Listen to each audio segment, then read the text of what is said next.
passionate about Cleveland sports. He's going in! Touchdown! Browns, Indians, Cavs, the Big Ten, and more. Cleveland is a city of champions once again!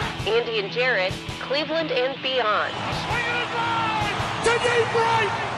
Here are your hosts, Andy Billman and Jared Watson. Hello and welcome, Andy and Jared, Cleveland and Beyond. This show is a part of the Pulse Podcast Network. I'm Jared Watson along with Andy Billman. And real quick, tonight we're going to talk about Jose Ramirez shanking one off his shin, scaring the living shit out of Indians fans around the world. But thank God, according to Dr. Carlos Santana, he'll be day to day, and we might actually survive this thing. It could have been a whole lot worse. But first, let's hear from our good friends at Tix Blitz. They are the official ticket provider of the Pulse Podcast Network. Have you been searching for the best ticket deals around? Well, look no further. With TixFlix, the price you see is the price you pay. And TixFlix just happens to have over $6 billion in ticket inventory just waiting for you. They absolutely mean it when they say every ticket, every venue, everywhere. And you can save even more with promo code PULSE in all caps to save you 5% off your total purchase. Just go to TixFlix.com and click the search bar. Search events based on your geographic location. Pick the show you want, and bam, it's showtime. Sporting events, Broadway shows, concerts, and more with TixFlix.com. And while you're there, be sure to sign up for the email newsletter so you can stay up to date on the latest news and savings with TixFlix. That's TixFlix.com, TixBlitz.com. Every ticket, every venue, everywhere.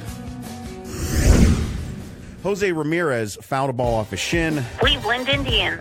Earlier this afternoon, Andy and I came in and decided we were going to record this tonight. It's been a crazy Sunday, full of March Madness games, an unbelievable Duke win down to the end, and this horrible, crazy news about Jose Ramirez shanking one off his shin. Andy, it's been a wild day in sports.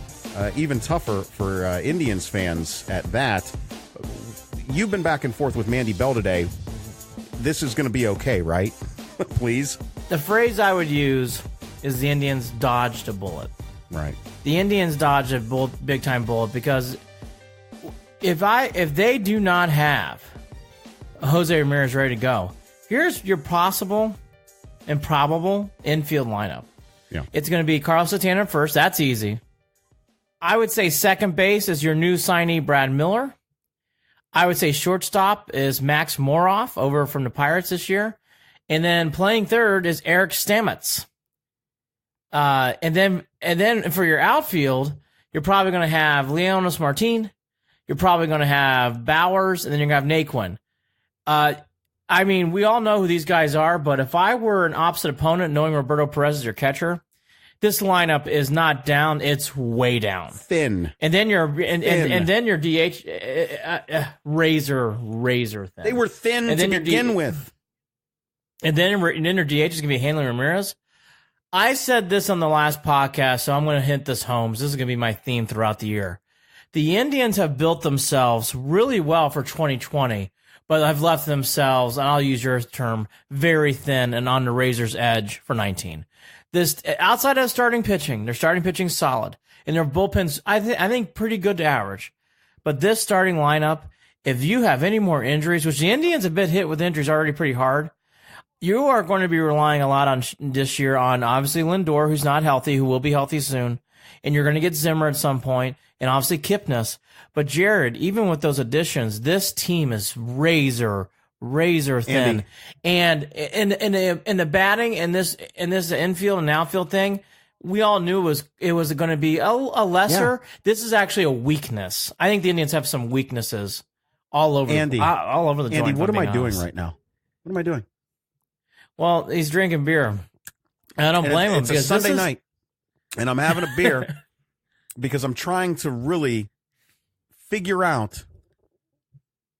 I know. I want to say to myself, how did we get here? How did we get to this spot? How did we get to this position? But we've talked about this.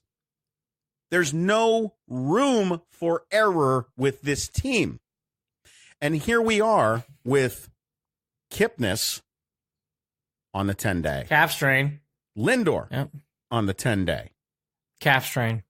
By the way, somebody brought this up in a thread, and I don't remember, and I don't know how much it doesn't really matter. But at the same time, a lot of calf strains, a lot of strange injuries. What are they? Okay, do they got to switch something up with how they're working out or something? What? So I was on the road last week, so livid doing right now, pieces, Andy. doing pieces for Major League Soccer.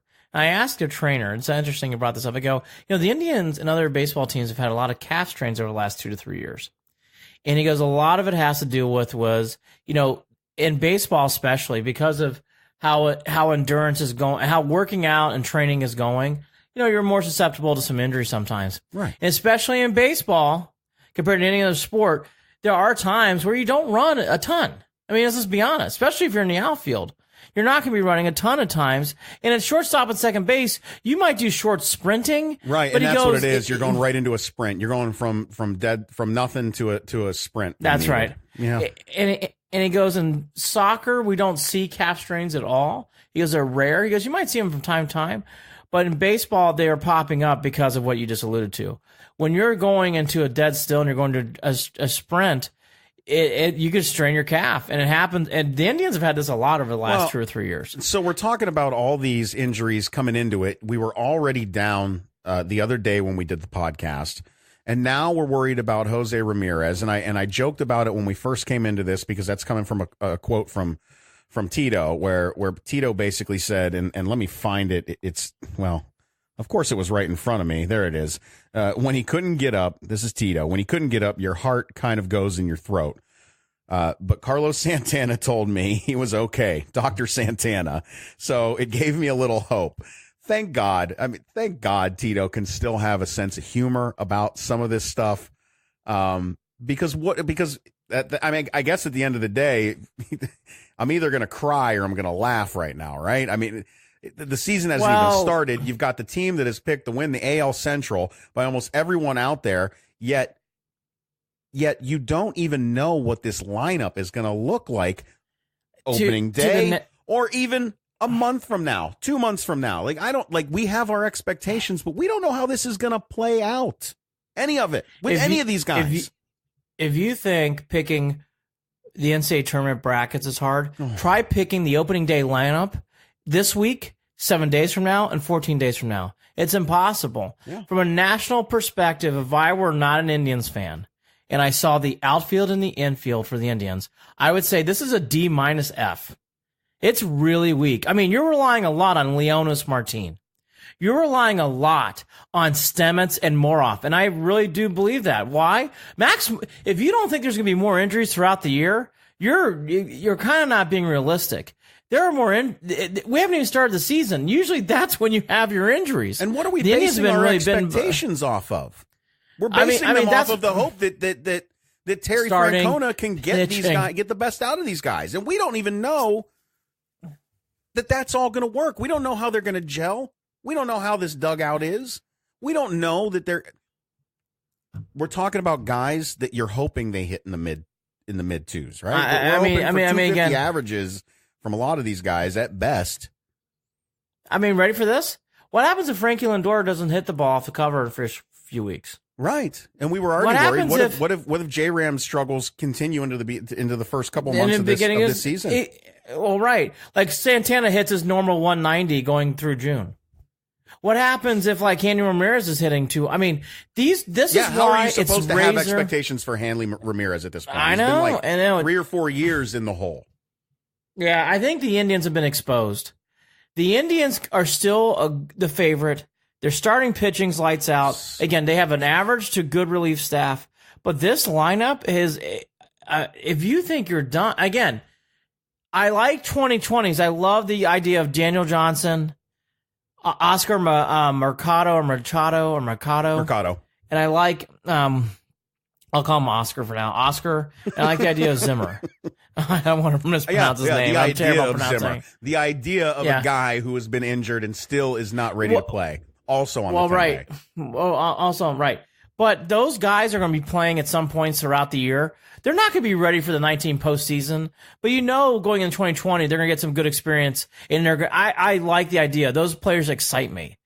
But honestly, Jared, like, again, to your point, Jason Kipnis has always been hurt the last 2 or 3 years. So to say he's hurt, you're not being realistic. Lindor and Ramirez have been reliable, yes. But again, like Santana's been pretty reliable too. But again, like, you haven't started the season. Usually when you start the season, you usually have a couple guys who make the DL.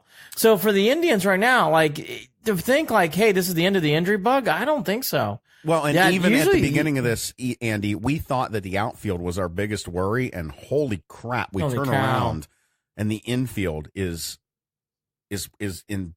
You're thinner in the infield than you are in the outfield. Brad Miller's got a big spot in this team right now.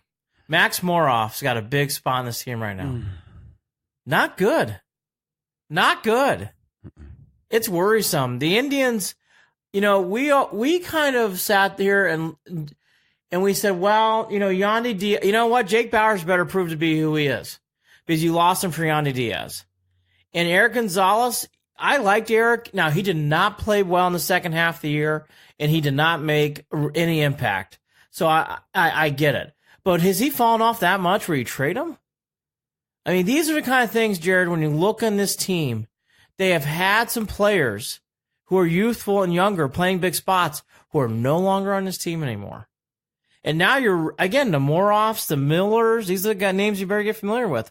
And I'm not joking. These guys are going to be playing big minutes. Yeah. Big innings, big spots. I shouldn't say minutes.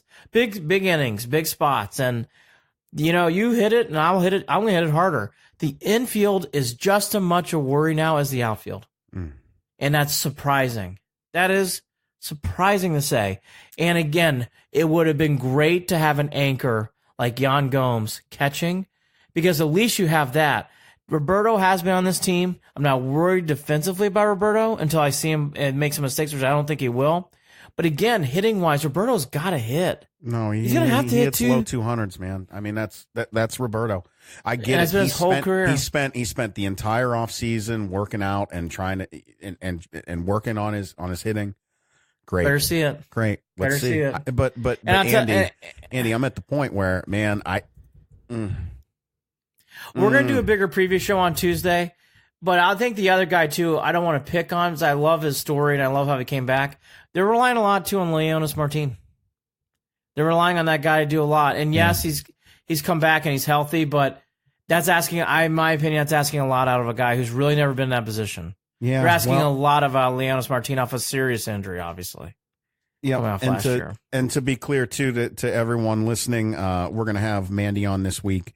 Mandy Bell, Indians beat reporter, is going to come on, and again, I said it the other day when we did the last show.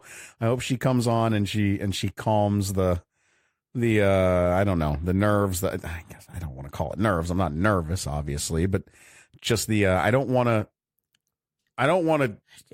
think the ship is sinking, but Kluber, man, this Bauer, is just.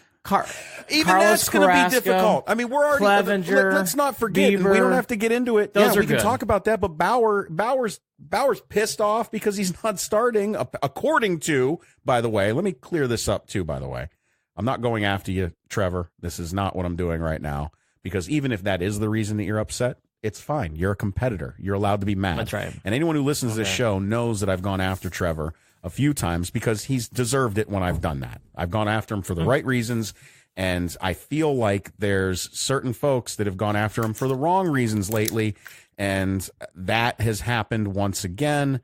So I don't think that going after Trevor Bauer and trolling him on Twitter is a good look. I don't think that Cleveland media needs to do that. I think that if Trevor's going to get himself in trouble, you can let him do that well enough on his own. And I don't think you're doing anyone favors, whether it be yourself, Trevor, the Indians, Tito, by trolling him on Twitter. That's my feeling right now. That's how I'm looking at this latest situation where he's kind of being accused of being angry because he's not getting that opening day start. But again, cool. There's no that. I'm fine with that. And Trevor responded and said flat out, I'm happy. And that well, maybe happy's not the right word. I don't think that's exactly what he said, but that he's not angry that Kluber's getting that opening day start, but he 100% deserves it, right? So we'll talk more about that too, I think, in the next couple of days. But I don't know, Andy. I don't know what this team's going to look like, and it's frustrating. And I don't know. Can the Browns start? Is it time for the Browns to start? I think the biggest thing here, Jared, I was kind of in denial, but maybe the Twins can't push. We'll get into this more with Manny on Tuesday. I now think the Twins are going to push the Indians. I think the Indians win the Central, but I think it's going to be a race. I really, really think it's going to be a horse race to the finish. And I think the Indians are very thin in areas where I thought before, well, certain things are going to happen. They'll be able to get through this. I think, Jared, now they're really in a fight to really get through this. And again, Kipnis, Lindor, people sometimes say it's a long season. They need those guys throughout the year to perform. And that's fine if you miss the first few weeks. But again, they have to not only come back, they need to perform. And Jared, these guys have missed significant spring training again. Yeah. And it's not easy to get up and roll up and start hitting the ball. So I think the Indians are going to be pushed this year. I think the other big thing is the Indians, again, this is my theme in the last podcast. I like where the future is in 2020. But I think because of that, we've kind of forgotten 2019. And 2019 is going to be a real mystery of how they do going throughout the summer and into the fall. I think this team is going to be very different from May to, which all teams are, but especially this year. Last year, we kind of knew the Indians grew from April to September. There were no surprises. Unless there was an injury or a trade, there were no surprises. This year, if you love baseball like I do, listening to every day is not throwing away your time. Because I think there's going to be moments where you're going to learn something every day about this team, and you're going to see them change and evolve. Now, some people might take that as exciting and new. I'm kind of with Jared. It gives me agita. I kind of like being on cruise control and liking that the team's very good. Yeah, the Indians are not that way this year. Games, I need it. I need some consistency. Yeah, there's going to be a lot of pacing back and forth. I think the Indians are going to be in a lot of 3-2, 4-3, 3-1 games, and that's what's coming. I mean, that's how the Indians are built. We will find if they can win enough games to win the Central. I think they will. The Central's not very good. But again, the way I would look at it, if I'm being fair and being evaluated of lineups, if I were an Indians fan and I looked at this lineup, I would say the only two guys that scare me are Lindor and J-Ram. And outside of that, maybe a couple little things here and there. But boy, is your outfield thin, and your infield, which I thought was your strength, looks thinner. Where are their runs going to come from, Andy? Buddy, I don't know. Indians got to manufacture a lot of things. A lot of bunts and steals. No, you know what? You're laughing. Small ball. You're laughing. I think you're going to see that this year. I think you have to. I guess the two players that I'm very interested to see. I've tipped off one, Leonis Martin. I'm really interested to see what Jake Bauers is about, because Jake Bauers, that trade has a lot of weight now. Because, boy, you'd love to have Yandy Diaz playing third. You'd like to have him, and you're not. Jake Bauers is replacing him. You got to see what you got. Just Jake. I've heard a lot of things about Jake Bauers. I'm really interested to see how he plays this year. Because he has a big role, and he's going to have a lot of at-bats to prove himself. And I guess the other guy, too, who we know who he is, I would love to see Naquin stay healthy and hit like he did last year before he got hurt. But again, if I'm being fair, I think that's asking undue pressure there. Is Pilecki going to be able to step in and maybe get some hits? Well, I don't know. He didn't for the Mets. We'll see. Look, Pilecki was not that guy for the Mets. I'm not trying to beat up on this team. I'm not. I've paid for my MLB TV streaming service for 12 seasons now. 12 seasons. I love my Indians more than anything. The Indians. Thank God they were good in the mid '90s when the Browns were gone. Right. I spent a lot of my teenage years at Jacobs Field. Yeah. I will be going back for games this season as often as I can. But man, I don't like not knowing what product I'm going to have out on that field. I just don't know. Yeah. I don't know, and I don't like it, and I don't feel like what happened today with Jose is going to make anyone feel any better about this situation. All it is doing is shining a brighter light on the fact that they cut the payroll like they did. And when they did that, you had to be ready. But, man, you are just cranking up the voltage on that spotlight on this team it's right scary. now. It's scary. Yes. And again, you're going to have all these players we kind of mentioned. And, again, it's one thing to get them back healthy. You need them to play, especially Kipnis this year.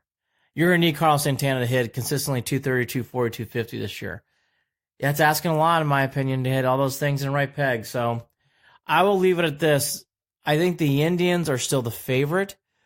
I agree with exactly what you said.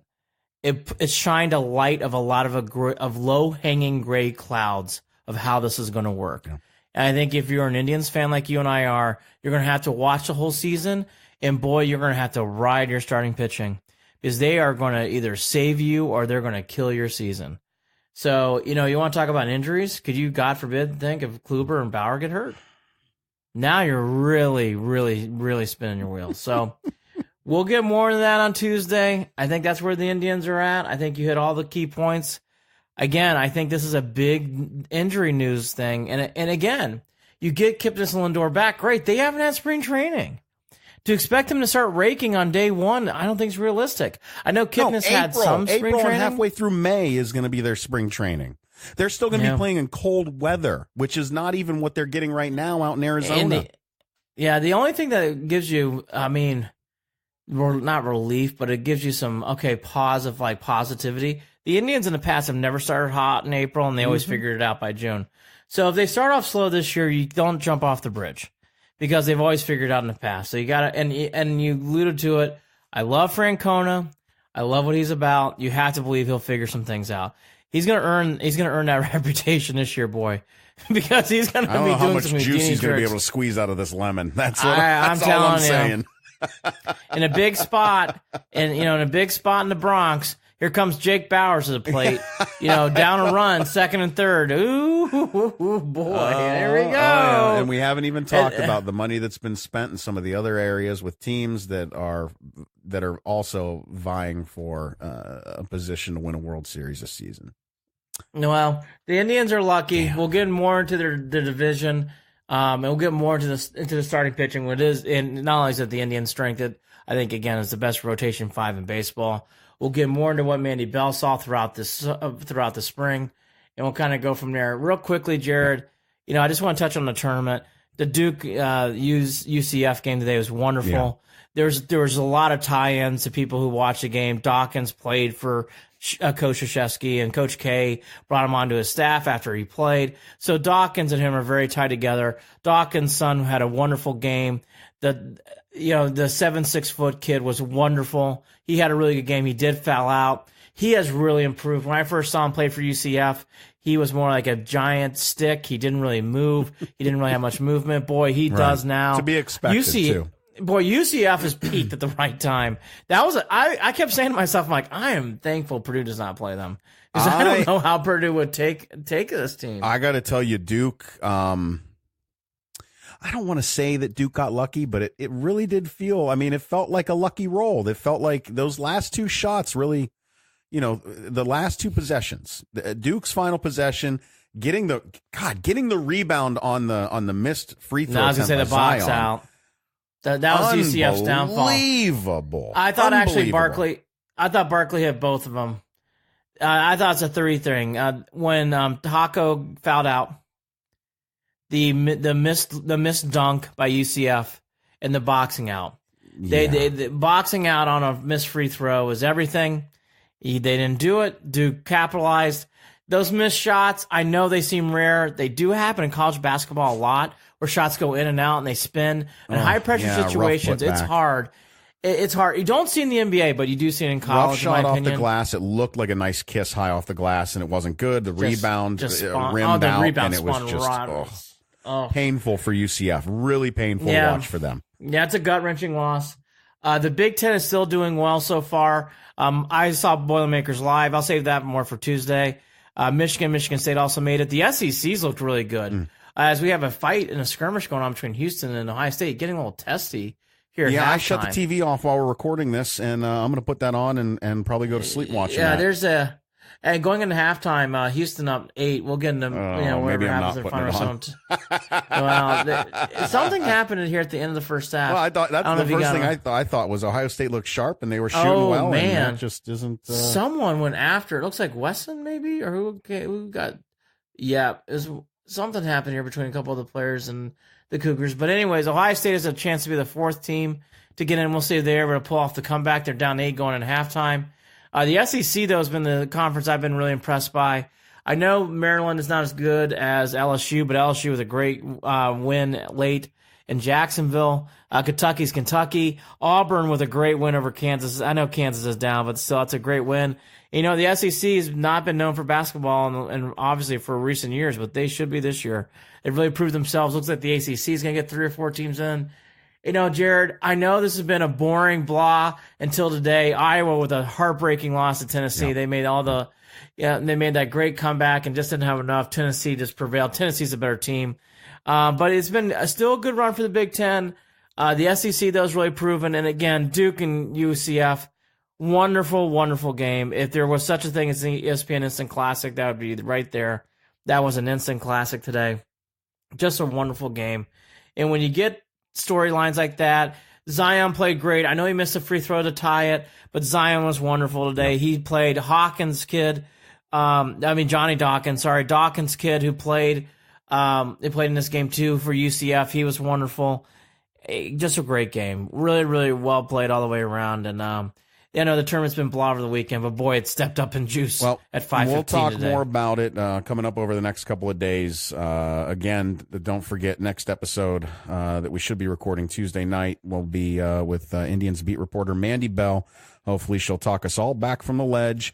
Again, we're not really going to freak out here, but you just can't help but notice, man. You can't help but notice the lights are shining bright on the black eyes that the Indians have within their current roster and lineup. Boy, they just get more obvious every injury that pops up. Today, Jose Ramirez fouling one off his shin. Thank God he didn't break anything. He's got a bruise. He's day-to-day, and we'll see. I mean, this could go all the way through April. I mean, you never know with a bruise like that off the bone the way he hit that ball, but we'll figure it out one way or another. Don't forget on Twitter at CLE and Beyond. That's at CLE and Beyond. On Facebook, we're facebook.com/Cleveland and Beyond. Also, our website, andyandjared.com or clevelandandbeyond.net. I think that about covers it. So check those things out. Make sure you follow us and subscribe on iTunes. And we are a part of the Pulse Podcast Network. He's Andy Billman. I'm Jared Watson. Andy and Jared, Cleveland and Beyond. Andy, I hope they figure it out. I really do. They dodged a bullet. More later this week. Talk soon. Take care. Bye.